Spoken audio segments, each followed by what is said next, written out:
that's in my opinion, could be one of the things that have upset or did upset a lot of people, in the banking sector, the Federal Reserve, and so there may be other reasons, important reasons that could push us to investigate, what's behind the assassination of Kennedy. Besides the action of a lone nutter that just shot him, like this. So, and there are many other reasons. Apparently wanted to pull out of Vietnam War, and I mean, again, that's a fact. Johnson signed an order.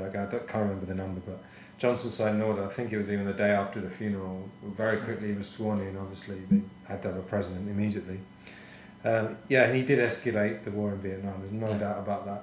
And a few months after, or a few weeks after the assassination, Johnson also signed an order to revoke that order that Kennedy signed to issue that kind of debt-free money. So it was all silently and covertly undone. And that's why most people don't really know about these things. But I think this could be precious elements to understand, the motives to get rid of JFK. I mean, one theory about him is that a lot of people compared him a little bit to Clinton, mainly just for the sexual appetite, mainly.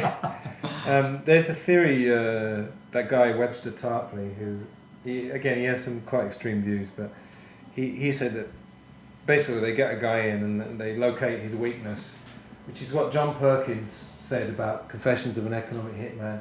He said my weaknesses was sex and I don't know if it was drugs. So I shouldn't accuse him of that, should I? And power as well. Most guys like power. Have addictions. Yeah, so I think when you get the new guy in, you locate his weaknesses, and JFK obviously had a weakness for the ladies, and I think this is purely my theory. They figured that this guy's a sex maniac or high sex drive, and as long as we give him that, we keep him under control.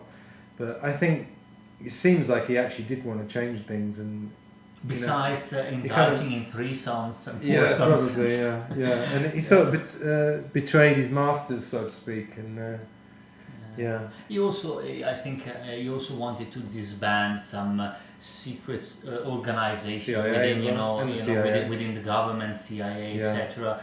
And I think he was pretty serious about this, and obviously annoyed a few people, probably in the military as well, or in national security, etc.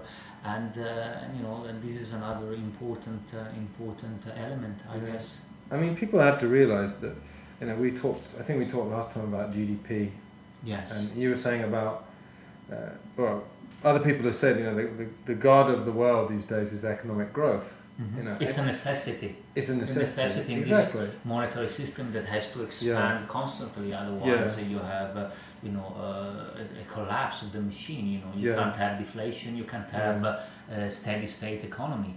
The economy must grow, and so more debt has to be created in order to sustain this fake growth.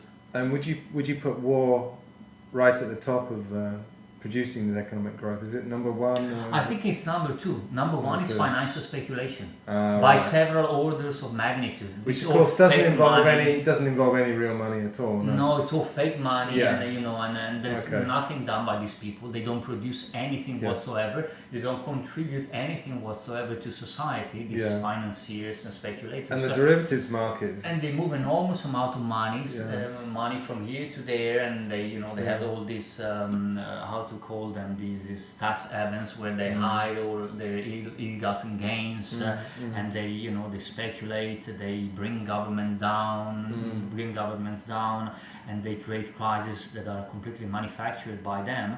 And by moving those huge amount of money and deciding who gets credit and who doesn't, who gets the money, who doesn't, always through debt and loans, well, they decide the fate of the world. So I guess that that casino, speculative casino, is now probably 99% of the economy we have today. The real economy accounts for a very more percentage of all our economic. I mean, the derivatives market. Yeah, even the forex.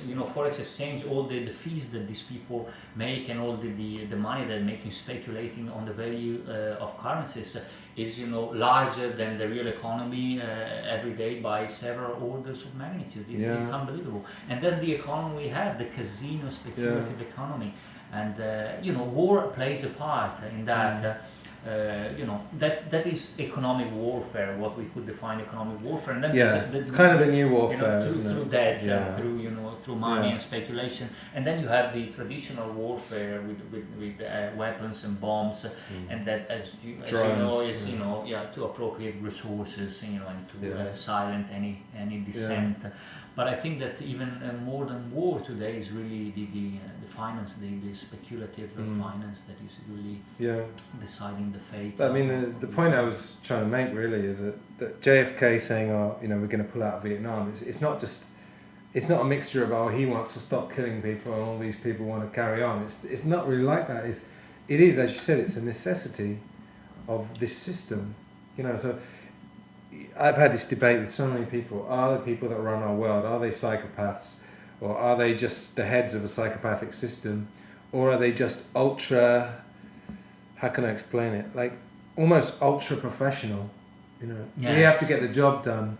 If people die, you can call that a psychopath, someone who doesn't have empathy. Or in a funny way, it's an ultra, I said an ultra professional. Yeah. It's someone who's so professional, who's so focused on keeping whatever's going. Yeah, but also they have vested interest in the system. They have their livelihood depends, or they think that it depends, from performing well and doing the job. So the soldier kills, the Wall Street banker or the city banker screws governments and other people and creates famines because they speculate on the price of grains or rice or or whatever resource. So and these people, they just see blindly in the little box, and they care about their bonus, and lack of empathy is definitely a driver. But I think you acquire it if you live in such an environment, a very dog environment, cutthroat competition and that kind of thing. Then you forget about this human side and you get involved into it. Maybe they are psychopaths, as you say, but maybe they just are driven into it. I think one of the things I've learned is that you can do anything if you can justify it to yourself. Mm-hmm. And I think there's a thought process that goes and it's not entirely rational. Like, I don't know, I mean, let's give a silly example, like when you see beggars on the streets. Okay, I always in England I feel a bit stranger about it, because I think to myself, well, couldn't they claim benefits? Why are there beggars on the streets in England? I'm not particularly judgmental, but when you go to other countries like Italy, Thailand, where they basically get no help from the government, is that fair to say? Yeah.